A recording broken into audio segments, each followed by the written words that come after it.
Santa Cruz police announced they have found the body of a young girl they do believe is Maddie. Gruesome discovery of 8-year-old Madison Middleton's body. Hello all, welcome back to our channel. This is Mr. E back with another tragic story. Can a family ever recover from their beloved one's loss, especially if it's a young child? So, on a warm evening in July 2015, Laura Jordan made a frantic call to 911. Her voice quivered with fear as she reported her 8-year-old daughter Maddie Middleton missing from their home in a Santa Cruz apartment complex. Who could have possibly kidnapped such a joyful soul? Maddie had been playing outside around 5 PM, just like any other day, but then she vanished without a trace. Laura's heart sank as she realized her daughter was gone. She's never done anything like this before, she pleaded. She's never left Tannery property. She knows where she's can and cannot be here. She was, in the courtyard where she was supposed to be. She came over here, and that was the last we saw of her. She knows where she's allowed to go. What happened to Maddie that evening? Madison Middleton, or Maddie as everyone lovingly called her, was born on October 5th, 2006 in Santa Cruz County, California, USA. She grew up in the Tannery Arts Center apartment complex along with her parents Laura Jordan and Mike Middleton. Maddie's childhood was full of happiness. She loved swimming, dancing, and had a big interest in wolves. She was also a talented artist and loved making people laugh with her jokes. Everyone in the complex adored Maddie for her friendly and welcoming nature. She easily made friends wherever she went. But then on July 26th, 2015, everything changed. While her mum was playing a board game with a friend, Maddie was outside having a blast of her new scooter. She wore a purple dress and black helmet as she zoomed around the courtyard. Neighbors saw her having fun, chatting with other kids and enjoying her freedom. But as the sun started to set around 5:07 PM, Maddie was spotted near the mailboxes on the ground floor. After that, she vanished without a trace. Nobody knows what happened to her after that moment. The mystery of Maddie's disappearance left everyone in shock and sadness. As the evening got darker, Laura, Maddie's mum, went from door to door in a panic, asking everyone in the complex if they'd seen her daughter.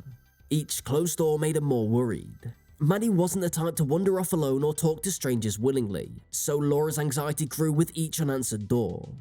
Feeling the heat and utter hopelessness of the situation, Laura called 911 at 6:08 PM to report Maddie missing. The police quickly responded, sending officers to search the Tannery Arts Center apartment complex.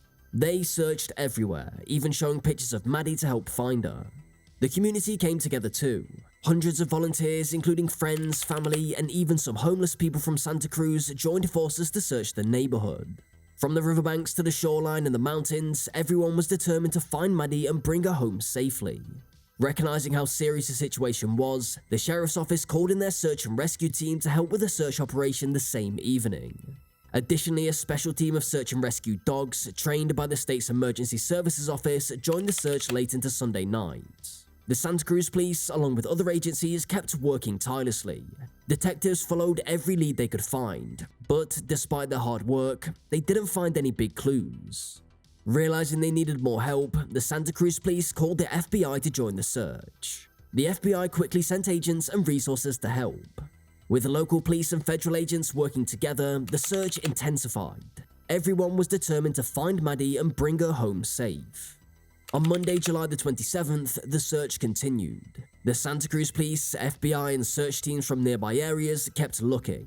About 50 FBI agents went door to door in the Tannery complex, while Santa Cruz detectives checked trash cans and asked people to open their cars in the parking garages. They left no stone unturned in their search for clues about where Maddie could be.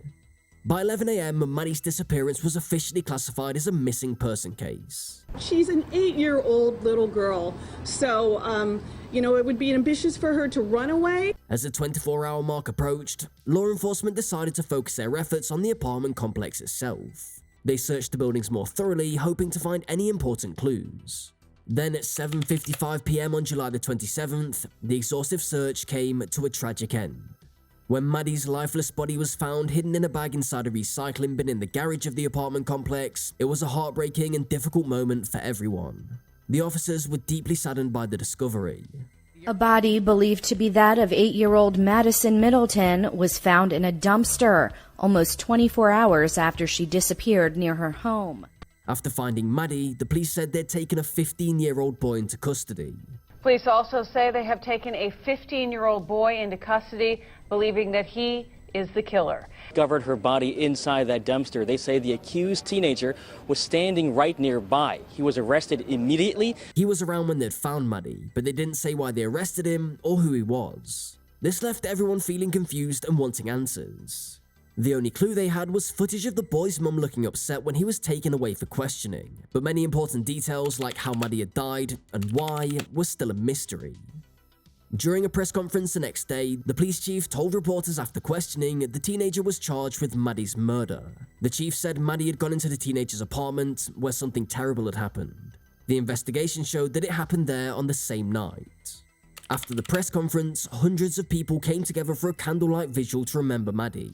Her mum also organised a special event called Howl for Maddie. I couldn't even imagine if it was somebody that I loved, somebody that I was close to. You know, it's like, that's how I feel. I feel like I've been walking around numb. Where people could howl at the moon together as a tribute to Maddie's love for wolves. People went on social media to share memories of Maddie after the sad event happened. Santa Cruz City schools leaders helped the community by giving advice to parents on how to talk to their kids about what happened to Maddie. They wanted to make sure kids didn't feel guilty.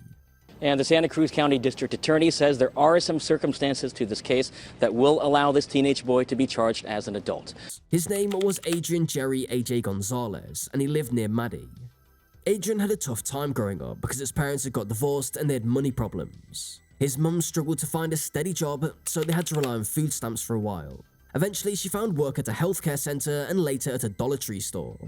Adrian's mother worked at a store that sold cheap stuff like food, toys, and party supplies. She did a lot of tasks there like working the cash register and cleaning the bathroom. But things got bad when her boss started touching her and making her do things she didn't want to do. She sued her boss for this, and they settled the case out of court in May 2013. After leaving that job, his mother had a tough time and ended up homeless with her friend Adrian. They stayed with friends for a while before finding a place at a homeless centre. Later, they moved to the Tannery Arts Centre. In 2021, Laura confronted Adrian about something terrible he did to Maddie. They all grew up together at the tannery. People were shocked to find out Adrian could do such a thing because he seemed like a normal teenager. Some neighbours thought it might have been an accident, but others weren't so sure. Even though Adrian was friendly and had cool skills like yo-yo tricks, he started talking about hurting himself after friendships fell apart. Despite his fixation, his mum said she never felt directly threatened by Adrian after hearing about his involvement in Maddie's tragedy.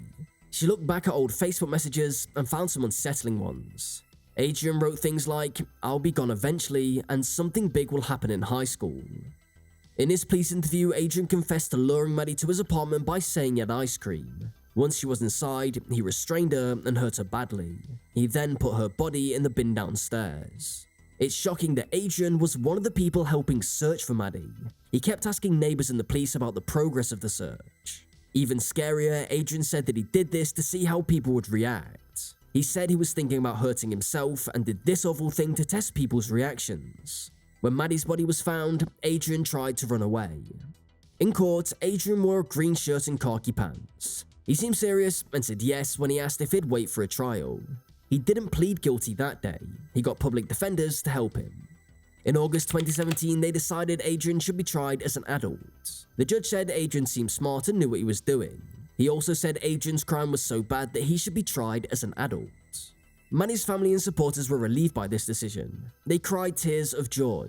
But Adrian's lawyers said they'd appeal the decision. If Adrian is convicted, he could go to jail for life. In May 2018, Adrian was moved from juvenile hall to jail. His bail was set at $5 million.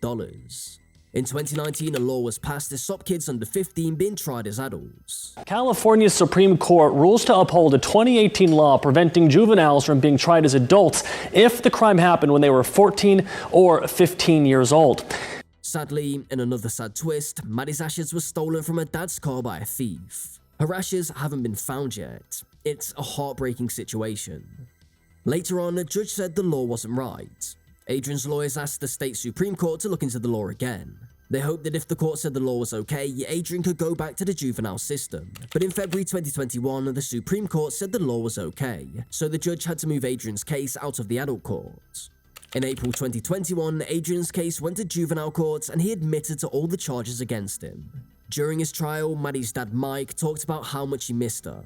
Maddie's mum Laura showed a video of Maddie and Adrian looked away. Then Adrian said he was sorry for what he did and promised to fix his problems.